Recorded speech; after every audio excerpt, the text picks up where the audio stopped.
ஆண்டவராகிய இயேசு கிறிஸ்து நாமத்தினாலே அருமையான தேவனுடைய பிள்ளைகளுக்கு என்னுடைய வாழ்த்துக்கள். நேற்றைய தினத்திலே நான் செய்தி கொடுக்கவில்லை. ஒரு 5 பேர் எனக்கு தொலைபேசியிலே தொடர்பு கொண்டு கேட்டனர். 5 பேர்.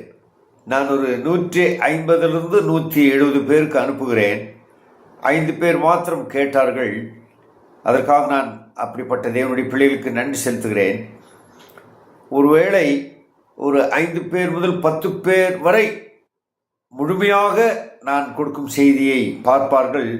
மற்றவர்கள் ஒருவேளை பார்த்திருக்கலாம், ஆனால் அதை உடனே ஸ்கிப் செய்து விடலாம். எனக்கு தெரியாது. அன்பான தேவனுடைய பிள்ளைகளே, ஒரு நாளைக்கு ஒரு 10 பேருக்காவது நான் பிரயோஜனமாக இருக்கிறேன் என்ற மகிழ்ச்சி எனக்கு இருக்கிறது. அதற்காக நான் நன்றி செலுத்துகிறேன். ஒருவேளை ஆசீர்வாதமாக அற்புத செய்திகள், ஆசீர்வாதமான செய்திகள், இன்னும் வல்லமையான செய்திகள், தீர்க்க தரிசன செய்திகள் என்று நான் ஏதாவது சொல்லியிருந்தால் கண்டிப்பாக 150 பேரில் 100 பேராவது பார்த்துருப்பாங்க. ஆனால் எனக்கு அப்படி சொல்ல தெரியாது. உள்ளதை உள்ளதென்றும் இல்லதை இல்லதென்றும் தேவன் எனக்கு எதை உணர்த்துகிறாரோ அதை நான் சொல்ல விரும்புகிறேன். பிலாத்து ஒரு முறை ஆண்டவராகிய இயேசு கிறிஸ்துவை பார்த்து சத்தியமாவது என்ன என்று கேட்டார். அப்படி போலத்தான் இன்றைக்கு கிறிஸ்தவர்கள் மத்தியிலே சத்தியம் என்றால் என்ன என்று தெரியாமல் இயேசுவை பற்றி பிரசங்கிக்கலாம், சபைக்கு செல்லலாம், ஆராதனை செய்யலாம், ஜெபிக்கலாம், ஊழியமும் செய்யலாம், வல்லமையான ஜெப வீரராக இருக்கலாம், உதாரணத்துவமாக கொடுக்கிறவர்களாக இருக்கலாம். ஆனால் சத்தியம் என்றால் என்ன என்பதை தெரியாமல் இருப்பது அது உண்மையாகவே துக்கமாக இருக்கிறது. பக்தி கிறிஸ்தவர்களாக இருக்கிறார்கள், சத்தியத்தின் பாதையிலே அறியாமல் இருப்பது அது வேதனைக்குரியது. தேவ பிள்ளைகளே, நாம் சத்தியத்தை அறிய வேண்டும். நானே வழியும் சத்தியமும் ஜீவனுமாய் இருக்கிறேன், என்னாலே அல்லாமல் ஒருவனும் பிதாவினிடத்தில் வரான் என்ற இந்த சத்தியத்தை நாம் அறிய வேண்டும். இப்பொழுது அப்படிப்பட்ட ஒரு 5 பேருக்காக நான் நன்றி செலுத்துகிறேன்.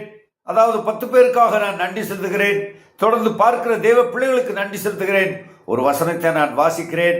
நாம் தேவனுடைய ஊழியத்தை ஒருமித்து செய்ய தேவன் நம்மை இழைக்கிறார். அதாவது ஊழியம் என்றால் பொதுவான ஊழியம் அல்ல, சத்தியமான ஊழியம். இங்கே ஒரு வசனத்தை நான் வாசிக்கிறேன். கலாத்தியர் 6ஆம் அதிகாரம் 2ஆம் வசனம். ஒருவர் பாரத்தை ஒருவர் சுமந்து இப்படியே கிறிஸ்துவனுடைய பிரமாணத்தை நிறைவேற்றுங்கள்.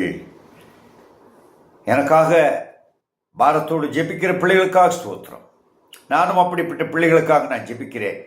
ஏற்கனவே சொல்லியிருந்தேன், மிக குறைந்த எண்ணிக்கையில் 5 பேர், அது 10 பேர் பார்க்கிற இந்த ஒவ்வொரு நாளின் செய்திக்காக நான் நன்றி செலுத்துகிறேன். எனக்கு உற்சாகம் மூட்டுகிற அருமையான தேவ பிள்ளைகளுக்காக நான் நன்றி செலுத்துகிறேன்.